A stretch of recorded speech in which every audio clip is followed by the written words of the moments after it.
शिवपुर नाम का एक छोटा सा गांव था। यहाँ के लोग सालों से अपने शांत माहौल, अच्छे और सीधे साधे सरल जीवन शैली के लिए जाने जाते थे। लेकिन बीते कुछ समय में इस क्षेत्र में मौसम का मिजाज तेजी से बदलने लगा था। गर्मी असहनीय होती जा रही थी और फसलें सूखने लगी थीं। सभी लोग गर्मी से बेहाल थे। फिर भी गांव के लोग एक दूसरे की मदद करते हुए जीवन चलाने की कोशिश करते। उसी गांव के कुछ दूरी पर पहाड़ी क्षेत्र में एक प्राचीन गुफा था, जहां एक वृद्ध साधु रहा करते थे। उनके बारे में कहा जाता था कि वे इंद्रियों पर नियंत्रण रखने वाले बड़े ही दयालु और अनुभवी साधु हैं। कुछ लोगों ने उन्हें साधु और कुछ ने फकीर भी समझा, लेकिन असल में वे एक व्यक्ति ही थे। उनका नाम महात्मा शिवानंद था, जो वर्षों से तपस्या कर रहे थे। वे अपने दिव्य तप से पहाड़ की उग्र जलवायु को भी सहन कर लेते थे, किंतु इस बार मौसम इतना विकराल रूप ले चुका था कि उनकी सहन शक्ति भी चूकने लगी थी। हे प्रभु, यह कैसी अग्नि परीक्षा है। मेरे शरीर की समस्त शक्ति मानो सूख सी गई है। इस भीषण गर्मी में भी मैंने सदा उपवास और साधना को ही अपना जीवन बना लिया है, पर अब शरीर जवाब दे रही है। गर्मी से साधु महाराज की हालत खराब होने लगी थी। गुफा के बाहरी हिस्से में सूरज की रोशनी इतनी तीव्र थी कि अगर कोई बाहर खड़ा होता तो कुछ ही देर में पसीने से लथपथ हो जाता। पहाड़ी इलाका में जो छोटे मोटे तालाब थे वह भी सूख चुके थे और वह पानी के बिना और भी तड़प रहे थे। ऐसे में साधु बाबा ने सोच लिया कि आज उनको किसी भी तरह गांव जाकर लोगों से सहायता लेना ही पड़ेगा। गुफा में अब और रुकना जीवन के लिए खतरा हो सकता है। सुबह का समय था, पर धूप इतनी तेज कि लगती थी कि मानो दोपहर हो गई है। साधु शिवानंद अपने शरीर को संभालते हुए धीरे धीरे पहाड़ से उतर रहे थे। उनकी चाल डगमग हो रही थी, कंठ सूख चुका था, पर मन में अभी भी उम्मीद थी कि गांव के लोग उनकी सहायता जरूर करेंगे। रास्ते में उन्हें एक चरवाहा मिलता है, जो अपनी भेड़ियों को पहाड़ पर चराने ले जा रहा था। अरे बाबा जी, आप इस भीषण गर्मी में कहाँ निकल कर जा रहे हैं? आपकी तबीयत तो ठीक है ना? हे बेटा, मुझे कुछ पानी की आवश्यकता है। बहुत कष्ट में हूँ। क्या तुम्हारे पास पानी है? चरवाहा असमंजस में पड़ जाता है। उसके पास भी सिर्फ एक छोटा सा पानी का मशक था, जो पूरे दिन उसके लिए काफी मुश्किल से चलता था।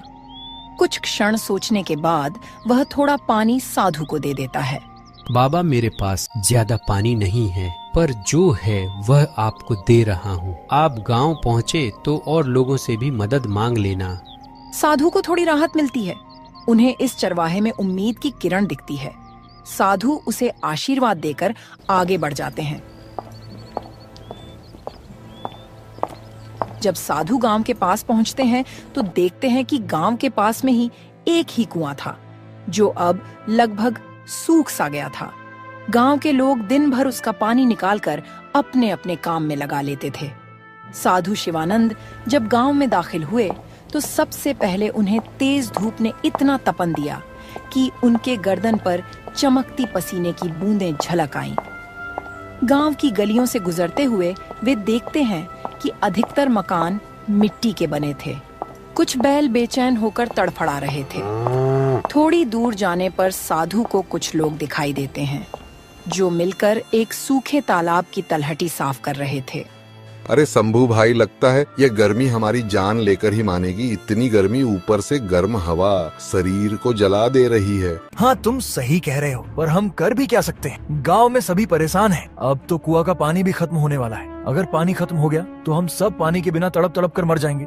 हे भक्तों, क्या कोई मेरी सहायता कर सकता है? मुझे पानी की अत्यंत आवश्यकता है, और यदि कुछ छाया या विश्राम का स्थान मिल जाए तो मैं आपका आभारी रहूंगा। ग्रामीणों ने उन्हें देखा, पर कोई खास उत्सुकता नहीं दिखाई। उन्हें लगा कि यह कोई साधु या भिक्षुक होगा जो भीख मांगने आया है। बाबा अपने लिए पानी जुटाना इस समय हमारे लिए भी मुश्किल हो रहा है। हम खुद यहाँ सूखे तालाब की सफाई कर रहे हैं ताकि बरसात आए तो पानी संग्रहित कर सकें। ऐसा नहीं है कि हमारे पास कोई भंडार है जिसे हम लुटा दें। मैं समझ सकता हूँ बेटा, पर मेरी दशा बहुत दयनीय है। मैं पहाड़ से नीचे आया हूँ, गुफा में रहता था। अब इस अत्यधिक गर्मी के कारण मेरा शरीर साथ नहीं दे रहा। सिर्फ कुछ घूंट पानी और थोड़ा विश्राम दे दो। साधु महाराज को इतना कहने पर भी कोई उनको एक गिलास पानी तक नहीं दिया। फिर वह आगे बढ़ते हैं।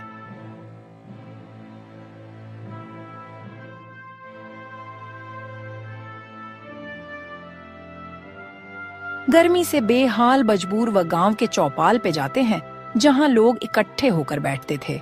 चौपाल के बीच में एक बड़ा वृक्ष था जिसकी छाया ही कुछ राहत देती थी। साधु उसी छाया की ओर बढ़े, लेकिन वहां पहले से ही कुछ लोग बैठे थे और गर्मी से बचने की कोशिश कर रहे थे। बच्चों, मुझे कुछ समय के लिए इस छाया में बैठने दीजिए और हो सके तो एक लोटा पानी दे दो। मुझे बहुत जोर की प्यास लगी है। चौपाल पर बैठे व्यक्ति बाबा का मजाक बनाते हुए बोलते हैं, बाबा, पानी की किल्लत सबको है, फिर भी अगर आपको बैठना है तो किसी कोने में बैठ जाएं, लेकिन हमसे ज्यादा उम्मीद न रखिए। फिर भी आप तो साधु हैं, आपको पानी की क्या जरूरत? आप तपस्या कीजिए। आपको तो भगवान पहले ही इतनी शक्ति दिए हुए है कि आपको पानी की क्या जरूरत? साधु जी शर्मिंदा होकर धीरे से कोने में बैठ गए। वह अत्यधिक थकान महसूस कर रहे थे। उन्हें आशा थी कि शायद कोई और उनको पहचान लेगा या मदद करेगा, लेकिन गांव वालों के बीच एक अजीब तरह का अविश्वास लग रहा था। उन्हें लगा कि साधु धोखा देने आया है या कुछ मांगने आया है जिसे वे पूरा नहीं कर पाएंगे। कुछ देर बाद गांव का मुखिया वहां आता है। वह एक तगड़ा ऊंचे कद का व्यक्ति था, चेहरे पर रोबीला भाव और आंखों में कड़ापन। उसका नाम था भगवंत सिंह। साधु, मैंने सुना है कि आप गुफा में रहते हैं और अब गांव में आकर मदद मांग रहे हैं। यह गांव कोई आश्रम नहीं है कि यहाँ साधु संतों का निशुल्क पालन पोषण होगा। जिस प्रकार हम अपने परिश्रम से जीवन चलाते हैं, वैसे ही आपको भी कोई उपाय ढूंढना होगा। साधु जी ने असहायता से उसकी ओर देखे और कमजोर आवाज में बोले, बेटा, मैंने जीवन भर तपस्या की है, किसी से मांगा नहीं, पर आज तन की कमजोरी मुझे कमजोर कर रही है। क्या इस संसार में करुणा नाम की कोई चीज नहीं बची? कुछ लोगों में हलचल हुई, पर अधिकांश ने मुखिया के क्रूर स्वभाव को देखते हुए कुछ कहने की हिम्मत नहीं की। गांव में कई परिवार थे जो पहले काफी मेहमान नवाज माने जाते थे, पर आजकल पानी और भोजन की कमी ने सबको कठोर बना दिया था। बारिश न होने से फसलें सूख चुकी थीं, कुएं का पानी भी कम हो चुका था और नदियां कहीं दूर सूख चुकी थीं। जीने के लिए लोग दिन रात संघर्ष कर रहे थे। घर के अंदर एक बुजुर्ग महिला अपनी पोता को पंखा डोला रही थी। उसे तेज बुखार था। साधु जब गांव में घूम घूम कर लोगों से मदद मांग रहे थे, तब उन्हें कई मकानों से क्रूर भाषा का प्रयोग मिला। कुछ जगहों पर मना कर दिया गया तो कहीं उन्हें डांट फटकार सुननी पड़ी। यह सब देखकर साधु के हृदय में बड़ा दुख हुआ। वे सोचने लगे, क्या यही मनुष्यता है? क्या सच में लोग इतने स्वार्थी हो गए हैं कि किसी की सहायता करने में असमर्थ हैं? गर्मी अपना रौद्र रूप ले रही थी। जमीन तप रही थी, हवा गर्म लपटों की तरह चल रही थी। गांव के पशु पक्षी तक तड़प रहे थे। साधु के पैरों में छाले पड़ चुके थे। साधु बाबा ने गांव के बगल में एक छोटा सा बगीचा में जाते हैं। साधु को लगा कि वहां कम से कम छाया तो मिलेगी। वे वहां चले गए। बगीचा में उन्हें एक युवा लड़की दिखाई दी जो सूखी लकड़ियों का गट्ठर उठाए हुए थी।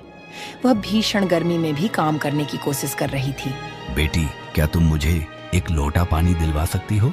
मैं बहुत प्यासा हूँ।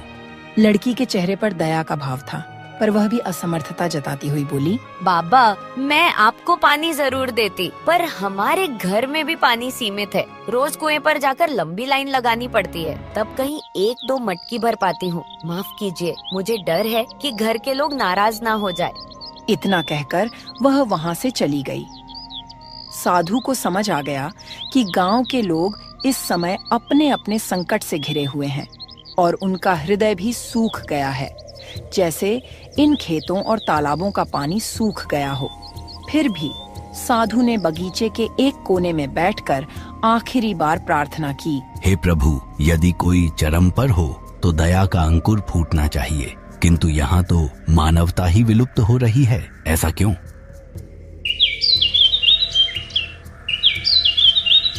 अगले कुछ दिन साधु के लिए कठिन साबित हुए।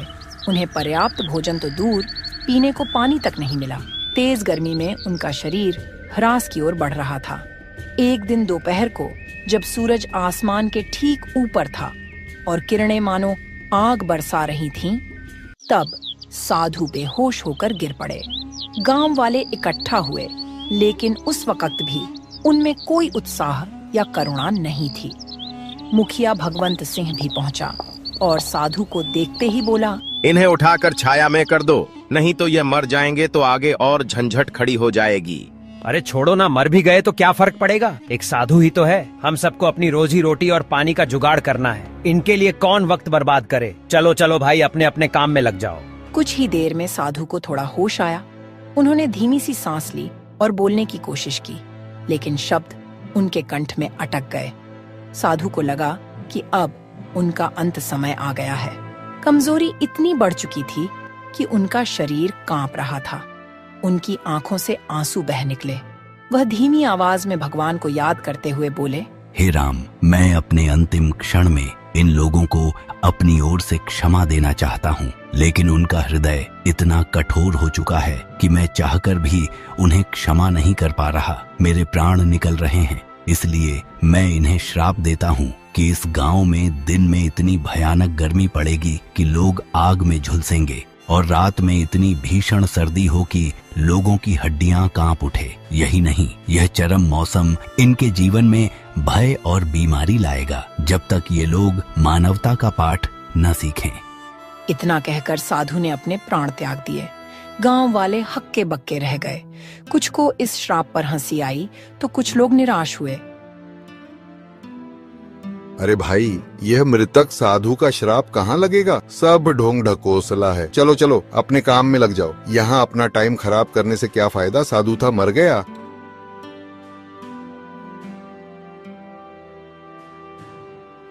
साधु की मृत्यु के 1-2 दिन बाद ही मौसम ने अपना विकराल रूप दिखाना शुरू कर दिया।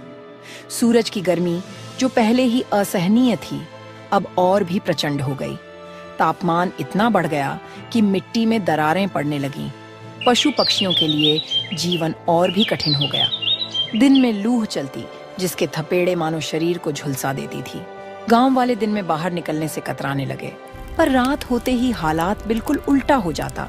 ठंडी हवाएं चलती, लेकिन यह ठंडक सुखद नहीं, बल्कि हाड़ कपा देने वाली थी। लोगों को समझ ही नहीं आता कि इतनी उग्र गर्मी के बाद अचानक इतनी भयंकर ठंड कैसे हो सकती है। अरे शंभू भाई, मौसम का मिजाज कुछ समझ नहीं आ रहा। ये कैसा मौसम हो गया जो दिन को तेज गर्मी और रात को हाड़ कपाने वाली ठंडी पड़ रही है? ऐसा तो मैंने अपने जीवन में पहली बार देख रहा हूँ। हाँ, तुम सही कह रहे हो। मुझे भी कुछ समझ नहीं आ रहा है कि यह क्या बला है। अब तो लोगों की तबीयत भी खराब होने लगी है और बच्चों को निमोनिया होने लगी है और बुजुर्ग मरने लगे हैं। इस चरम मौसम ने गांव के स्वास्थ्य तंत्र को तहस नहस कर दिया। दिन में गर्मी और रात में निमोनिया या सर्दी जुकाम जैसी बीमारियां फैलने लगीं।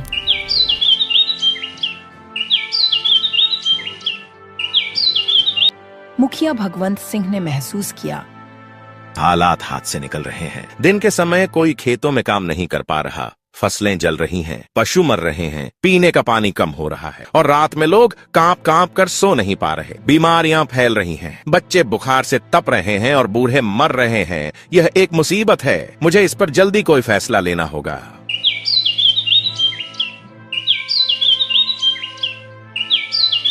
अगले दिन मुखिया ने एक आपात बैठक बुलाई। गांव के सभी प्रतिष्ठित लोग और साथ ही आम ग्रामीण भी जुटे। सबके चेहरे पर चिंता और भय की लकीरें स्पष्ट थीं। यह स्थिति अब बर्दाश्त से बाहर हो रही है। दिन में हम जलते हैं, रात में ठिठुरते हैं। गांव के कई बच्चे और बुजुर्ग बीमार पड़ चुके हैं। अगर यह ऐसे ही चलता रहा तो हमारा गांव उजड़ जाएगा। मुझे लगता है कि यह सब उस साधु के श्राप का नतीजा है। भीड़ में हलचल हुई। कुछ लोग पहले मानने को तैयार नहीं थे कि श्राप जैसी कोई चीज होती है। अरे मुखिया जी, आप भी क्या उस मामूली साधु के श्राप के चक्कर में पड़े हैं? श्राप नाम का कोई चीज नहीं होती, यह सब ढकोसला होता है लोगों को डराने के लिए। मुखिया जी, हमने उन साधु के साथ अच्छा व्यवहार नहीं किया। वह बेचारा गुफा से चलकर आए थे, पर हमने उन्हें पानी तक नहीं दिया। वह हमारे सामने तड़पता रह गए और हम देखते रहे। हमें अवश्य ही उसका प्रायश्चित करना चाहिए। अगर सच में साधु का श्राप हम आम गांव वालों को लगा है तो हम इसका प्रायश्चित करेंगे, लेकिन अब उस साधु की मृत्यु हो चुकी है। हम कैसे प्रायश्चित करेंगे? क्या अब और कोई उपाय नहीं है जिससे हम इस श्राप से मुक्ति पा सके? किसी को समझ नहीं आता कि अब वह क्या करे। तभी बुढ़िया बोलती है, अगर सच में हमें इस श्राप से छुटकारा पाना है तो हमें गांव से कुछ दूरी पर एक झोपड़ी में वृद्ध आदमी रहते हैं। उनका नाम दादूराम है। वह बहुत जानकार और ज्ञानी है। हमें उनसे मिलना होगा। सभी लोग इस बात से सहमत होते हैं और उनके पास जाते हैं।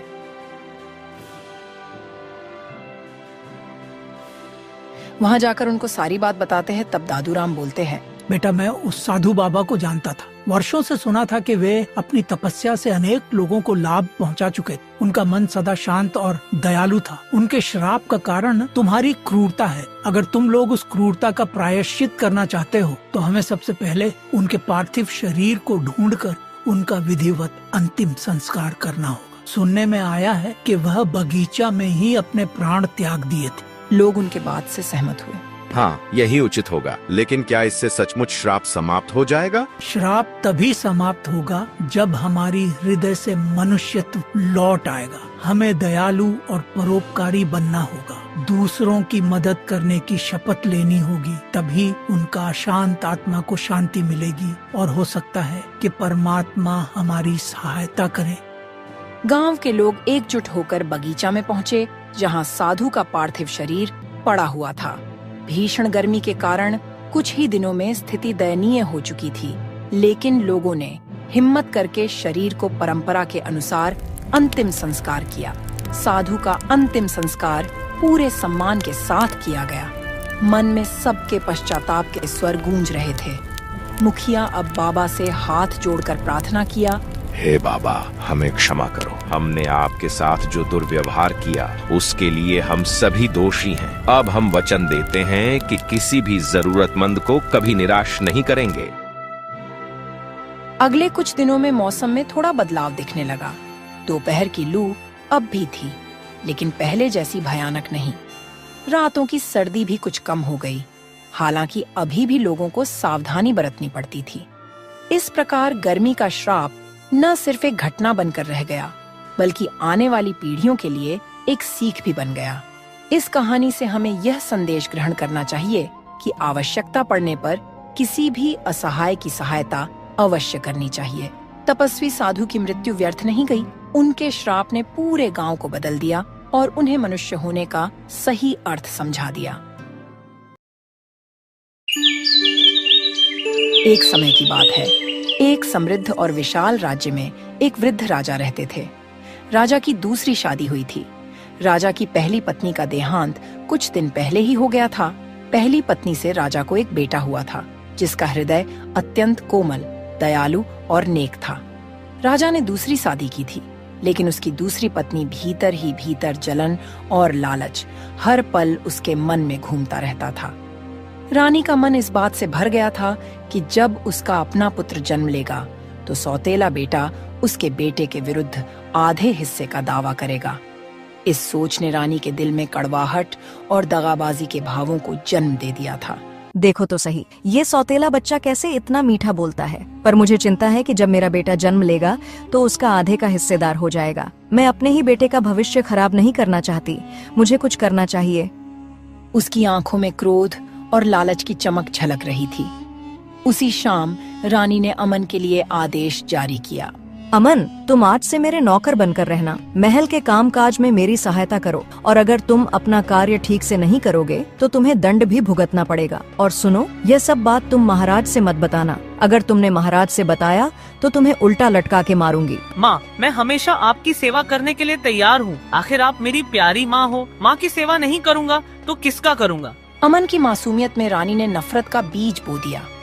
रानी ने उसे रोज कठोर मेहनत के काम में लगा दिया करती और उसे ठीक से भोजन भी नहीं देती थी।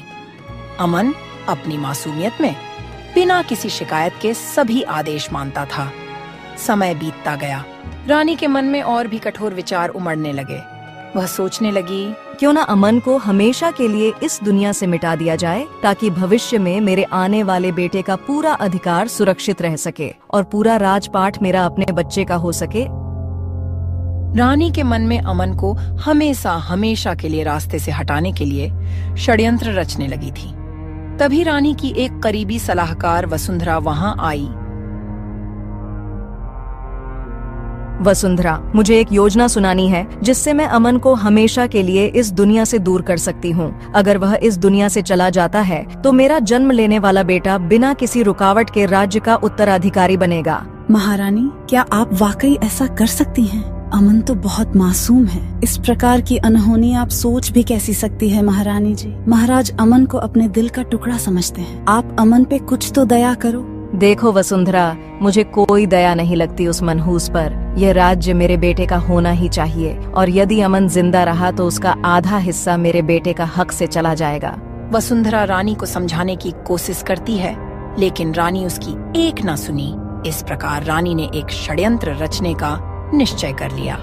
उसने एक बलवान सैनिक वीरेंद्र को अपने पास बुलाई और उससे बोली, वीरेंद्र, तुम्हारी शक्ति और निष्ठा मेरे काम आएगी। मेरे पास एक विशेष कार्य है तुम्हारे लिए, जिसे करने के लिए मैं तुम्हें नियुक्त कर रही हूँ। आपका आदेश मेरे लिए हमेशा सबसे महत्वपूर्ण रहा है। कृपया बताइए महारानी जी, मैं क्या कर सकता हूँ? तुम अमन को खत्म कर दो, मगर ध्यान रहे यह मौत महज एक हादसा लगे। किसी को संदेह तक नहीं होना चाहिए कि यह कोई साजिश थी। वीरेंद्र इतनी बात सुनकर डर जाता है।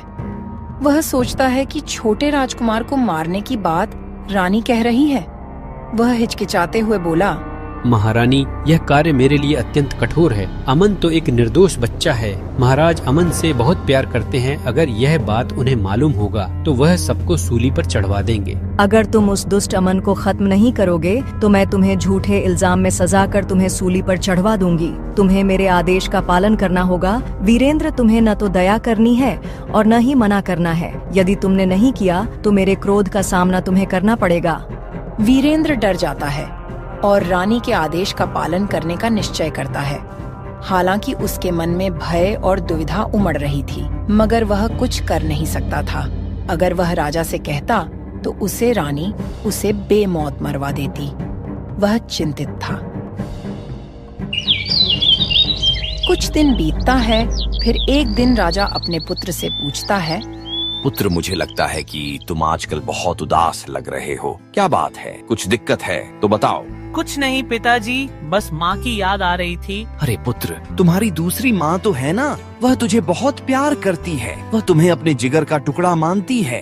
तभी रानी वहाँ आती है और झूठी प्यार दिखाते हुए बोलती है, अरे मेरे प्यारे पुत्र, तुम कहाँ थे कब से? मैं तुम्हें ढूंढ रही हूँ। तुम्हारे लिए मैं बहुत अच्छा पकवान बनवाई हूँ, चलो खा लो। तुम सुबह से कुछ नहीं खाए हो, देखो तो कितना कमजोर हो गए हो तुम। राजा इतनी बात सुनकर बहुत खुश होते हैं। वह सोचते हैं कि मेरी दूसरी पत्नी मेरे बेटे की कितनी ख्याल रखती है। इसी तरह दिन बीतते। फिर एक दिन रानी सैनिक से कहती है, वीरेंद्र, इस अमन का खेल कब खत्म करोगे? कई दिन बीत गया, इसी तरह रहा तो वह धीरे धीरे बड़ा समझदार हो जाएगा तो उसे मारने में दिक्कत हो जाएगा। महारानी, इस समय सारे सैनिक, मंत्री और प्रजा जन महल में हैं। मैं किसी सुनसान दिन का इंतजार कर रहा हूँ, क्योंकि अगर कोई देख लेगा तो हम लोग फंस जाएंगे। तो देर किस बात की? कल महाराज और मंत्री और सभी सैनिक दूसरे राज्य में कुछ सुनवाई के लिए जा रहे हैं। क्यों ना तुम कल ही सारा काम खत्म कर दो? ठीक है महारानी जी, आपकी जैसी इच्छा। फिर अगले दिन जब सूर्य की किरणें भी उदास लग रही थीं, तब वीरेंद्र ने अमन की निगरानी में लग गया। वह जानता था कि उसे आज अमन को इस दुनिया से खत्म करना है। अमन हमेशा की तरह महल के कार्यों में लगा हुआ था, बिना किसी शंका के। वीरेंद्र अमन को देखकर अपने मन में सोचता है, हे भगवान, यह मैं क्या करने जा रहा हूँ? इस निर्दोष बच्चा को कैसे मार सकता हूँ मैं? पर महारानी का आदेश सबसे ऊपर है, नहीं तो महारानी अनर्थ कर देंगी। उसकी आंखों में भी झलक रही थी अपराध बोध की चमक, परंतु उसने अपने कर्तव्य को निभाने का निर्णय किया था। धीरे धीरे वीरेंद्र ने अमन के पास जाकर उसे अकेले ले जाने का बहाना बनाया।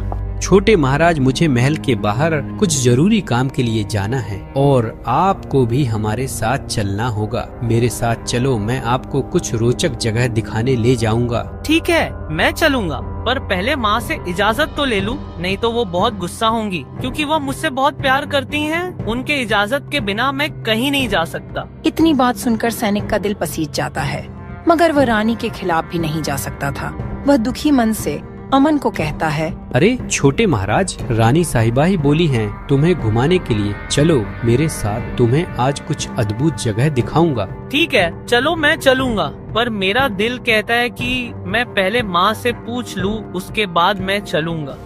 अमन तुरंत ही रानी के पास जाता है और पूछता है, माँ, वीरेंद्र सैनिक के साथ मैं घूमने जाना चाहता हूँ, क्या आपकी इजाजत है? हाँ, क्यों नहीं, तुम जाओ, जंगल में बहुत अनोखा अनोखा दृश्य देखने को मिलेगा। तुम जाओ, तुम्हें बहुत अच्छा लगेगा। लेकिन माँ, मुझे पता नहीं क्यों बहुत घबराहट हो रही है, लगता है कुछ अनहोनी होने वाला है। अरे नहीं बेटा, यह सब तुम्हारा वहम है। तुम पहली बार जंगल का सैर करने जा रहे हो, इसीलिए तुम घबरा रहे हो। तुम निश्चिंत होकर जाओ और फिर मेरा आशीर्वाद तुम्हारे साथ है। रानी की बात सुनकर अमन खुशी खुशी सैनिक के साथ चला जाता है। तभी रानी मन ही मन सोचने लगती है, जा जा अमन के बच्चे, आज तेरा खेल खत्म। अब से मेरे आने वाले बच्चे का सारा राजपाट होगा। दोनों महल से बाहर निकलते हैं और एक सुनसान रास्ते पर चल पड़ते हैं।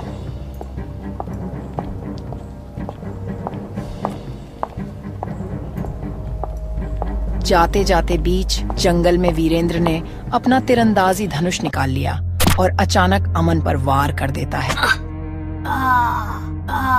तीर लगते ही अमन खून से लहूलुहान हो गया। वह चोटिल हालत में आश्चर्य से सैनिक से पूछता है, हे प्रिय सैनिक, तुमने मेरे साथ यह क्या किया?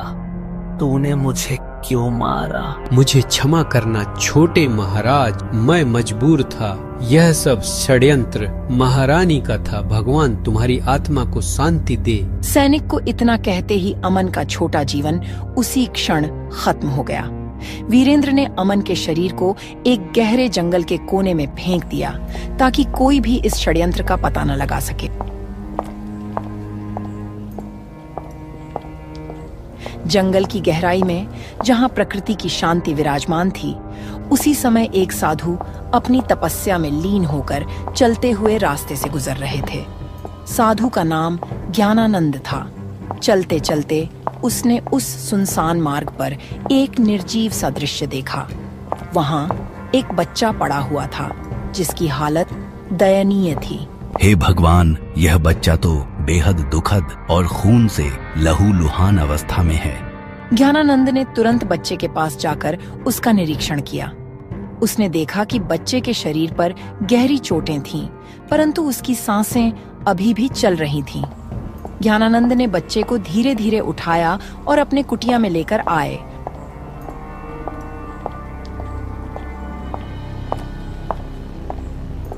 और ज्ञानानंद ने बच्चे का उपचार करना शुरू किया, उसे औषधियां दी और धीरे धीरे उसकी हालत में सुधार आने लगा। बच्चे ने ज्ञानानंद की गोद में अपना विश्वास जताया। ज्ञानानंद ने बच्चे को आकाश का नाम दिया, जैसे कि वह पुनर्जन्म प्राप्त कर रहा हो। हे बच्चा, तुम चिंता मत करो, अब तुम्हें मेरे संरक्षण में सुरक्षित जीवन मिलेगा। इधर जब राजा को पता चला कि उनका बेटा अमन महल से गायब है, तो वह पागल से हो गए और अमन को खोजने का सख्त निर्देश दिया। रानी झूठे आंसू बहाकर अमन के लिए दुखी थी। अरे सैनिकों, जल्दी मेरे बेटे को खोजो। आखिरकार कौन है जो मेरा दुश्मन है, जो मेरे बेटे को अगवा कर लिया है? कुछ वर्ष बीतते हैं। जब आकाश बड़ा होता है, तब समय के साथ ज्ञानानंद ने आकाश को साधु की शिक्षा दी। आकाश ने कठिन तपस्या और साधना से न केवल अपने शारीरिक घाव भर लिए, बल्कि अपने मन में ज्ञान और करुणा की ज्योति भी प्रज्वलित कर ली। आकाश अब न केवल एक साधु बन गया, बल्कि अपने अंदर वह दिव्य प्रकाश भी जागृत हुआ, जिसने उसके चारों ओर आशा का संचार कर दिया। राजमहल में समय का पहिया निरंतर घूमता रहा। राजा पहले से बूढ़े हो चुके थे और रानी को भी कोई संतान नहीं हुआ, जिस पर वह घमंड करती थी। अब रानी को भी चिंता सताने लगी थी। वह सोचती, मैंने अपने सौतेले बेटे को मरवाकर अच्छा नहीं किया। वह अपने माँ की तरह मुझे मानता था। आज कई वर्ष बीत गया लेकिन मेरी कोई औलाद नहीं हुआ। अगर अमन रहता तो हमारे बुढ़ापे का सहारा होता। ये मैंने बहुत गलत किया, उसी का सजा भगवान मुझे दे रहे हैं, मुझे बिना औलाद बनाकर। अब रानी को पछतावा हो रहा था, परंतु अमन अब महल में नहीं था। राजा को भी अपने राज्य की चिंता सताने लगी। मुझे मेरे पुत्र का इंतजार है, परंतु मुझे कुछ भी नहीं मिल रहा। क्या ये सच है कि वह अब इस दुनिया में नहीं है? राजा की आवाज में निराशा और पीड़ा की झलक थी। दिन बीतते गए और राजा की सेहत में लगातार गिरावट आती गई। उनके मन में एक अनकही पीड़ा थी जिसे समझना कठिन था। अंततः राजा की चिंता और बेचैनी उनके स्वास्थ्य पर भारी पड़ गई। राजा की स्वास्थ्य की हालत इतनी खराब हो गई कि एक दिन उन्होंने अपने प्राण त्याग दिए। महल में सभी शोक हो उठे। राजा का निधन एक गहरा घाव बनकर रह गया, परंतु यह किस्मत की मार थी जिसे कोई भी रोक नहीं सकता था। उसी क्षण ज्ञानानंद और आकाश, जो अब पूर्ण साधु बन चुके थे, भिक्षा मांगने महल के दरबार में पहुंचे। महल के दरबार में सभी लोग राजा के निधन पर शोक मना रहे थे। हे दरबार के लोग, यह क्या हुआ? किसका निधन हो गया है?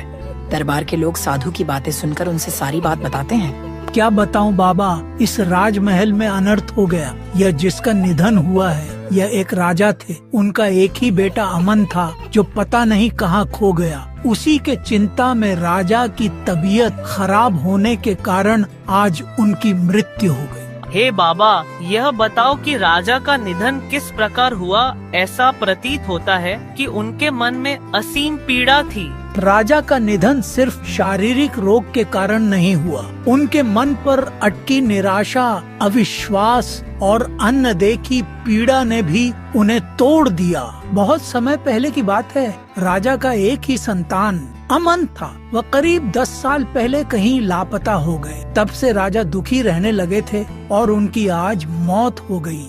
बुजुर्ग की इतनी बात सुनकर साधु ज्ञानानंद समझ जाते हैं कि आकाश को ही उन्होंने कई साल पहले जंगल से घायल स्थिति में उठाकर अपनी कुटिया में लाए थे। फिर साधु महाराज अमन को आकाश का नाम दिया था। साधु ज्ञानानंद ने रानी से पूछते हैं, महारानी, क्या आप हमें बता सकती हैं कि राजा का निधन कैसे हुआ है? रानी, जो अब अकेली और पीड़ा में डूबी हुई थी, उसकी आंखों में चिंता और भय साफ झलक रहे थे। वह धीरे से बोल पड़ी, सच तो ये है कि मैंने ही अपने सौतेले बेटे अमन के साथ अन्याय किया। मैंने उसे अत्याचार में डाला और आज्ञा दी कि उसे मार दिया जाए। अगर मैंने उसे मरवा दिया होता तो मेरे जन्मे हुए बेटे को संपूर्ण राज्य का उत्तराधिकारी बनना निश्चित हो जाता, परंतु नियति का खेल कुछ और ही था। दरबार में एक घबराहट फैल गई। सबको समझ में आ गया कि रानी के लालच और जलन ने किस कदर राज्य में दुख और विनाश फैला दिया था। महारानी, क्या तुम जानना चाहती हो कि अमन इस समय कहाँ है? हाँ बाबा, अगर मेरा बेटा जीवित होगा तो मैं भगवान का शुक्र गुजार रहूंगी। मैं कई वर्ष पहले अपने तपस्या में लीन होकर जंगल के रास्ते जा रहा था। तभी मुझे एक मासूम सा बच्चा खून से लथपथ जमीन पर पड़ा हुआ मिला। मैंने उसे उठाकर अपने कुटिया पर ले गया और उसका इलाज किया। कुछ दिन के बाद वह बिल्कुल सही हो गया और वह बच्चा, यह प्रकाश है। इसका नाम मैं अमन से प्रकाश रख दिया था। यह अब एक साधु बन गया है। इतना कहते ही रानी और वहाँ के सभी लोग समझ गए कि अमन एक साधु बन गया है। रानी रोते हुए बोलती है, अरे मेरे बेटे, मुझे माफ कर दो। मुझसे बहुत बड़ी गलती हो गई। मैं अपने लालच और स्वार्थ के लिए तुम्हें मरवाना चाहा। अब मुझे इसकी सजा मिल रही है। मुझे क्षमा कर दे बेटा। देख रहा है बेटा, तुम्हारे पिताजी तुम्हारा इंतजार करते करते इस दुनिया को छोड़कर चले गए। मत रो माँ, तुम्हें जो अच्छा लगा तुमने वह किया। तुम कल भी मेरी प्यारी माँ थी और आज भी हो। इस राज्य का प्रत्येक व्यक्ति यह सीख ले कि लालच और जलन केवल विनाश का कारण बनते हैं। हमें अपनी भावनाओं को संतुलित रखकर प्रेम और सहानुभूति की राह पर चलना चाहिए। मुझे क्षमा करो अमन बेटा। मुझसे बहुत बड़ी भूल हो गई। मुझे अपने किए पर पछतावा है। अब तुम्हारे पिता भी इस दुनिया से चले गए। अब इस राज्य को देखने वाला कोई नहीं है। अब तुम इस राजमहल की गद्दी संभाल लो। राजपाट और गद्दी का मोह जिस दिन त्याग दिया उसी दिन सच्चा साधु बन गया माँ। अब मेरी लालसा सिर्फ परमात्मा की भक्ति में है, न कि सोने चांदी और सिंहासन में। बेटा, खोल दे यह साधु का वस्त्र और मेरे साथ रह। क्या तू अपने माँ को छोड़ देगा? देखना, मैंने जो किया उसकी सजा मुझे मिल गई। तेरे अलावा मेरी कोई संतान नहीं हुआ। अब तू मेरे पास रह जा। नहीं नहीं माँ, जो सच में साधु बनता है वह लोभ, मोह और इच्छाओं की बेड़ियां तोड़ चुका होता है। राज सिंहासन हो या जंगल की कुटिया, मेरे लिए दोनों बराबर हैं। गद्दी की चाहत तो उन लोगों में होती है जो सांसारिक सुखों में फंसे होते हैं। साधु का एक ही धन होता है, तप, त्याग और सत्य का मार्ग। अमन रानी की एक न सुना और अमन अपने पिता का अंतिम संस्कार कर देता है और वह और राजमहल से चला जाता है। रानी की आंखों में आंसू थे। वह देखती है कि मेरा बेटा बहुत दूर चला गया। सभी के आंखों में आंसू थे। रानी की इस स्वीकृति ने पूरे महल में एक गहरी मौनता फैला दी। लोग सोचने लगे कि कैसे एक इंसान के अंदर की जलन और लालच पूरी दुनिया को तबाह कर सकता है। लेकिन अब पछतावे की यह चुभन समय की धारा में खो गई थी। ज्ञानानंद और अमन के साधु स्वरूप ने लोगों को यह संदेश दिया कि जीवन में दया, प्रेम और क्षमा का महत्व कितना अधिक होता है।